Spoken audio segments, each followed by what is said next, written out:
Hello everyone, I'm Linda from the Fader team, and in this video I'm going to show you how the publishing process works on Fader and what kind of publishing modes there are within our platform. The cool thing about Fader is that because it is a web-based platform, you don't have to save anything that you're doing on Fader. It saves automatically.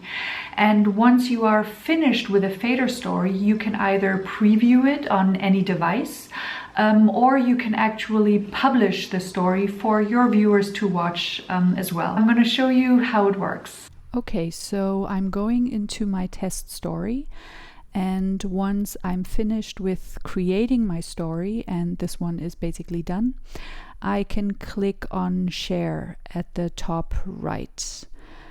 I can also add a title here, and I can add another thumbnail if I want to for the sharing process. Now, there are two options: share on Fader Discover for others to search for it and watch it on our Discover platform. And the second one at the bottom is share privately, and that means you can send the link to your colleagues or friends and they can watch the story without it being shown on Fader Discover. Both options allow you to use the iframe option, which means you can embed your Fader story to your own website. So since Fader is a web-based platform, you can always change your publishing mode. For example, if you set it on public, you can set it back to private, and if it's private, you can set it back to public.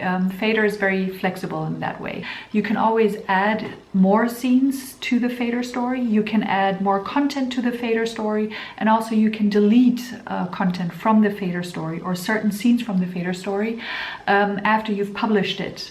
All you have to do is change it within your editor and then it'll be changed. If you have any questions regarding Fader, or if you want to know more about us or our work, please feel free to contact us. We will link all the necessary info down below, and we hope to see you soon on Fader.